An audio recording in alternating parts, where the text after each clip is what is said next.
అలా ఈ కూటమి ప్రభుత్వం వచ్చిన తర్వాత అమరావతి కింద 54,000 కోట్లు అప్పు చేసేసిందని చెప్పి అంటున్నారు వైసీపీ వాళ్ళు. నిజంగానే అప్పు చేసేసింది అంటారు 54,000 కోట్లు? 54,000 కోట్లు అప్పు చేసిందన్నమాట కాదు. ఈయన 3 రాజధానులు అని చెప్పి తిరిగారు, అన్నీ తిరిగారు.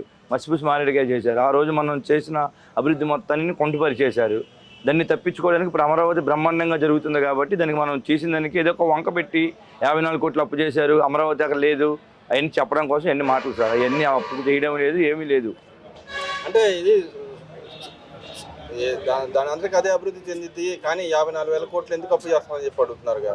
దాని అభివృద్ధి చెందినప్పుడు మూడు రాజధానులు అని చెప్పి ఎందుకు చెప్పారు సార్? మరి దాన్ని అలాగా దాన్ని బాగా దాన్ని వదిలేయచ్చు కదా. కర్నూలు అని చెప్పి మళ్ళీ వైజాగ్ అని చెప్పి అన్నీ తీసుకెళ్లారు. మూడిట్లు మీరు దానిలో అభివృద్ధి చేసేచ్చు కదా. 5 సంవత్సరాల్లో ఆ దానికన్నా అదే అభివృద్ధి అయిపోయిందా? మరి మీరు చెప్పిన 3 ప్రభుత్వాల్లో 3 రాజధానికి అభివృద్ధి అయిపోవాలి కదా. మరి దానికి విరుద్ధ అభివృద్ధి ఏది అవ్వదు. మనం పెట్టుబడులు తీసుకురావాలి, దానికి తగ్గట్టు అభివృద్ధి చేస్తేనే దాని తగ్గట్టు అభివృద్ధి. ఇప్పుడు మనకు ఇల్లు కట్టాలన్నప్పుడు మినిమం ఎంత కావాలని బడ్జెట్ ఉండదు. అలాంటిది అమరావతికి ఎంత ఖర్చు అయ్యింది ఏంటి, అది నెక్స్ట్ వాళ్ళ భవిష్యత్తులో ప్రజలకి ఎలా ఉపయోగపడాలనే కాన్సెప్ట్ మీద జరుగుతుంది. వీళ్ళలాగా 3 రాజధాని చెప్పి 3 ముక్కలు ఆడే కాన్సెప్ట్ అయితే మాత్రం కూటమి ప్రభుత్వం ఉండదు సార్. అదేవిధంగా ఈ కూటమి ప్రభుత్వం వచ్చిన తర్వాత మిథున్ రెడ్డి గారి మీద లిక్కర్ కేసు మీద అక్రమంగా కేసులు పెడుతుంది, నేనేం తప్పు చేయలేదని చెప్పి అన్నారు. కానీ దాంట్లో ఏదైతే ఫార్ములా ఉందో సొంత ఫార్ములా తయారు చేశారని చెప్పి ఒక అభియోగం మెయిన్గా వినపడుతుంది. దాంట్లో ఎంత నిజం ఉందంటారు? ఇప్పుడు ఇన్ని రాష్ట్రాల్లో ఇన్ని సంవత్సరాల్లో ఎంతో మద్యం వస్తూ ఉంది. మీరు 5 ఏళ్ళు అధికారంలోకి రాగానే కొత్త రకాల మద్యం తావాల్సిన అవసరం ఏమొచ్చింది? ఇప్పుడు మీరు అన్నట్టు అది కొత్త ఫార్ములా ఉంది, లేకపోతే ఆ ఫార్ములాని బయట తీసుకురావాలి మిథున్ రెడ్డి గారి మీద అన్నారని చెప్పినప్పుడు ఇన్ని సంవత్సరాలు ఒక బ్రాండ్ అనేది నడుస్తుంది. సొంతగా మీ బ్రాండ్ని తీసుకొచ్చి పెట్టారంటే దాన్ని ఏమంటారు? కొత్త కంపెనీ కాబట్టే కదా. జే బ్రాండ్స్ అని ఎందుకు అన్నారు? మీ సొంత బ్రాండ్. ఈ బ్రాండ్లో ఏ రాష్ట్రంలోనే మీరు చూపించండి. సరే మిమ్మల్ని కూటమి ప్రభుత్వంలో అంటున్నారు, లేకపోతే ప్రజలు మిమ్మల్ని అన్నం ఏ తప్పు చేయలేదు, మీరు మంచి వాళ్ళు అని చెప్పి మిమ్మల్ని నిందలేస్తున్నారు అనేటప్పుడు ఇన్ని 5 ఏళ్ళలో లేని బ్రాండ్స్ ఏ రాష్ట్రంలోనే ఉన్నాయా? మీరు తెచ్చిన బ్రాండ్లు. నా సొంత కంపెనీ ఉంది, సాక్షి పేపర్ అనేది నువ్వు వచ్చిందా? అది వచ్చింది. అంతకుముందు సాక్షి పేపర్ ఉందా? లేదుగా. సాక్షి టీవీ ఉంది, నువ్వు తెచ్చిందాగా. అంటే అది నీ బ్రాండ్. అది ఇప్పుడు లెక్కర్ బ్రాండ్ కూడా నీ బ్రాండ్లే.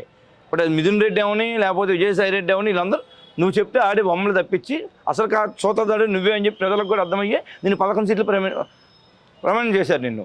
ఆ రోజు నువ్వు చెప్పిన ఒక్క సెన్సర్ మాటకు మోసపోయి 151 సీట్లు నీకు ఇచ్చినందుకు రాష్ట్రాన్ని సర్వనాశనం చేసావు బాబు. నువ్వు ఏ రకంగా మద్యం విషయంలో లేకపోతే ఇసుక దౌపిడిలో కానీ ఏ పథకాలు ఇచ్చాని నవరత్నాలు మీరేమో అమ్మఒడిలో వెళ్ళిపోతున్నారు, అయ్యో వెళ్ళిపోతున్నారు అని చెప్పి కూటమి ప్రభుత్వం మీరు చేసింది అంటున్నారు. మీరు ఇచ్చిన 5 ఏళ్ళు 3 సంవత్సరాలే మీరు అమ్మఒడి ఇచ్చారు. దాంట్లో కూడా 13,000 12,000 చెప్పని ఇచ్చారు. కానీ ఈ గవర్నమెంట్ వచ్చిన తర్వాత అసలు 2 సంవత్సరాల నుంచి ఇవ్వట్లేదని చెప్పి అన్నారు. నిజంగా 2 సంవత్సరాలు అయిపోయిందంటారు? అసలు ఆయన ఇప్పుడే ప్యాలెస్ నుంచి బయట నిద్రపోయి లేచి వచ్చినట్టున్నారు. ఆయనకి నగిస్తేటప్పటికి అదే సినిమా పాత సినిమాలో ఒకసారి పడుకుంటే 2-3 సంవత్సరాలకి ఆదిత్య 369లో వెనక్కి ముందుకెళ్ళినట్టు వచ్చినట్టు ఆయన అలా అనుకుంటున్నాను ఫ్యూచర్గా. బాబు జగన్మోహన్ రెడ్డి గారు ఈ ప్రభుత్వం వచ్చి 10 ఏళ్ళు అయ్యింది. 10 నెలలు అయ్యింది. ఈ 10 నెలలకి మీకు ఏ ఆఫర్లు? మన గ్యాస్ బండ ఫ్రీగా ఇచ్చాం, ఒక్కొక్కటి చేసుకొస్తున్నారు. ఏదైనా ఒక పని చేయాలంటే ఎమ్మటే డైరెక్ట్గా ఎక్కడానికి కుదరదు. నెమ్మదిగా ఇక మీరు చేసిన అప్పులు ఉన్నాయి, ఇక్కడ మీరు చేసిన అరాచకం ఉంది, మీరు నాశనం చేసిన రోడ్లు ఇవన్నీ సరి చేసుకుంటే ప్రజల సంక్షేమాన్ని కూటమి ప్రభుత్వం ఇస్తుంది. కానీ ఆయన దాచిపోయిన డబ్బులు బ్యాంకు నిండా మూలుగుతుంది అంట కదా. మూలుగుతున్నప్పుడు మరి ఏమైంది? మూలిగిన డబ్బు అంత అంటే ఆయన మూలుగుతుంది ఎక్కడ? ఆయన జగన్ గారు ఉన్న ప్యాలెస్లో మునుగుతుంది డబ్బులు. ఆ డబ్బులు తీసుకుని అంతవరకు ఎందుకు సార్? చిన్న మాట, మొన్న వరద వచ్చింది, ₹1,00,00,000 ప్రకటించారు, మీరు ఇచ్చారా? ఒకటి. అంతకుముందు మన ఉదుత్ తుఫాన్ వచ్చింది 2014లో వైజాగ్కి, ₹1,00,00,000 ప్రకటించారు. మీరు ఇచ్చిన ₹1,00,00,000 ఏమేం చేశారు చెప్పండి సార్. మీరు ఆ మూలిగిన డబ్బు లేకపోతే ఉంది మీరు చేశారు అన్న ఎన్నొద్దు. మొన్న వరదలో మీరు ₹1,00,00,000 ఎవరెవరికి ఇచ్చారు? లేకపోతే ప్రభుత్వానికి అందించారా? అంతకుముందు ప్రభుత్వానికి ఇచ్చారా? మీరు ఎవరికి ప్రకటించడం తప్పించి మీరు ఏమీ చేయలేరు. మీ దగ్గర దాచుకోవడం తప్పించి ఎందుకు పనికిరారు. అంటే ఇక్కడ విజయసాయి రెడ్డి గారు ఇంకో మాట కూడా అంటారు, జగన్మోహన్ రెడ్డి గారు చుట్టూ ఆయన మంచాడే, ఆయన పక్కన కోటర మూలాన ఓడిపోయాడని చెప్పి ఇప్పుడు మాట్లాడతాను ఎలా చూడొచ్చు అంటారు? మరి ఫస్ట్ నుంచి జగన్మోహన్ రెడ్డి గారు పక్కన ఏటుగా ఉన్న విజయసాయి రెడ్డి గారు అది మాట్లాడడం కూడా కరెక్ట్ కాదు మాకు తెలిసి. అసలు జగన్మోహన్ రెడ్డి గారు అక్రమాస్తులు కానీ ఆ రోజు చెప్పొచ్చుగా, మీరు తప్పు చేస్తున్నారని జగన్మోహన్ రెడ్డి గారు మీరు ఇలా ఉండాలని చెప్పి చెప్పాల్సింది మీరే కదా. ఆర్టీఆర్గా ఉండి మీరు ఆ రోజు ఏం చేశారు? ఇవాళ ఆయన నుంచి బయటకు వచ్చారని చెప్పి ఆయన్ని అనడం కరెక్ట్ కాదు, మీరు చేసే పద్ధతి కూడా కరెక్ట్ కదా నేను చెప్తాను. అదేవిధంగా చూసుకుంటే చంద్రబాబు నాయుడు గారు నేను కొన్ని వ్యాఖ్యలు చేశారు. అయితే నేను 2009, 2019లో కొన్ని సమన్వయం చేసుకోకపోవడంలో ఓడిపోయాయని చెప్పి ఆయన బహిరంగంగా చెప్పారు. దాన్ని ఎలా చూడొచ్చు అంటే? ఆయన చెప్పింది చాలా 100% కరెక్ట్ సార్. ఇక్కడ అయినా సరే ఏ పార్టీ అయినా కాదు, మా టీడీపీఏ కానీ అదే ఏ పార్టీ అయినా అనవసరం, స్టేట్ మొత్తంలో కానీ లేకపోతే భారతదేశం మొత్తంలో కానీ కార్యకర్తలు బాగుంటే పార్టీ బాగుంటుంది, నాయకులు బాగుంటుంది. కార్యకర్తలు ఏ నాయకులు అధికారంలోకి రాలేరు. జగన్మోహన్ రెడ్డి గారు చేసిన పొరపాటు ఇప్పుడు ఆయనకి కార్యకర్తలు పట్టించుకోకపోవడం వల్ల, నాయకులు పట్టించుకోవడం వల్ల తను తీసుకెళ్ళి 11 సీట్లు ప్రమాణం చేశారు. ఇంకా చంద్రబాబు గారు నాయకత్వ ప్రతి ఉండబట్టి ఇవాళ మనం ఇంత సుభిక్షంగా ఉందని నా అభిప్రాయం.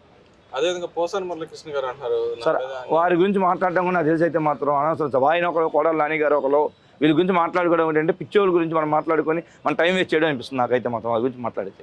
అదేవిధంగా పవన్ కళ్యాణ్ గారు సభ పెట్టారు. సభలో ఆయన సొంత విషయాలు చెప్పకుండా మా జగన్మోహన్ దుమ్మెత్తిపోతానికి తప్పితే టీడీపీ వాళ్ళు చెప్పినట్టు చేసాడు తప్పితే ఏం లేదు అక్కడ. ఆయన అభివృద్ధి సంక్షేమ పథకాల గురించి ఏం మాట్లాడారు, ఆయన డిపార్ట్మెంట్ గురించి కూడా మాట్లాడకపోయాడని చెప్పి అంటున్నారు కదా, ఎలా వస్తారు? ఆయన ప్రభుత్వం వచ్చింది, ఆయన పార్టీ 11 ఏళ్ళు పోరాడి జగన్మోహన్ రెడ్డి 11 సీట్లకి ఆయన కాన్సెప్ట్ సరిపోయింది చూసారా. ఆయన 11 ఏళ్ళలో ఈయన 11కి మిగిల్చాడు. ఆయన ఒక్క సీటు కూడా గెలవలేదు అనేది ఆయన దన్నే చెప్పాడు. నువ్వు గెలలేని అన్నావు, రోజా గారు అసెంబ్లీ గేట్ తాకలేని అన్నారు, నేను పూర్తిగా మద్దతుతో నేను గేట్ తాకి చూపించానమ్మా అని చెప్పారు తప్పించి ప్రభుత్వం అక్కడ చంద్రబాబు గారు స్క్రిప్ట్ కాదు, ఏమీ కాదు, వారు ఉన్న అభిప్రాయం వాళ్ళు చెప్పారు అంతే.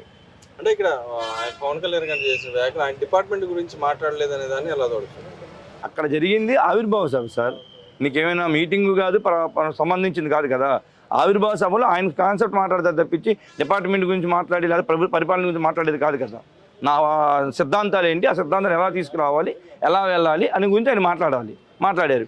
మీరు గేట్ అయితే తాకనన్నా కానీ నేను గేట్ తాకినని చెప్పి ఆయన చెప్తున్నాడు. 11 ఏళ్ళు మీ పాలన వచ్చింది, మీరు ప్యాకేజ్ తీసుకున్నారు, మీరు ప్యాకేజ్ వల్ల వెళ్ళని చెప్పి అనే మాటకి ఆయన సమాధానం చెప్పాడు తప్పించి అంతేగాని దానికి దీనికి శాఖకి సంబంధం లేదుగా.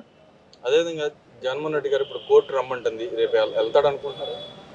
అప్పుడైతే ముఖ్యమంత్రిగా ఉన్నారు, ప్రజల కోసం అని చెప్పేది కల్లిపుల్లి మాటలు చెప్పాలి. ఇప్పుడు కానీ వెళ్ళిపోయారు అనుకో మళ్ళీ శ్రీకృష్ణ జన్మస్థానానికి వెళ్తాడు ఆయన. కన్ఫామ్ వెళ్తాడంటారు. ఇన్ని రోజులు మరి 11 ఏళ్ళ నుంచి ఆయన తప్పిస్తూ తిరుగుతున్నాడు కదా, ఎప్పటికైనా కోర్టుల మీద నమ్మకం వస్తుందంటారు ఈసారైనా? కోర్టుల మీద నమ్మకం అంటే కోర్టుల మీద నమ్మకం జనాలకు ఇప్పుడే ఉంది సార్.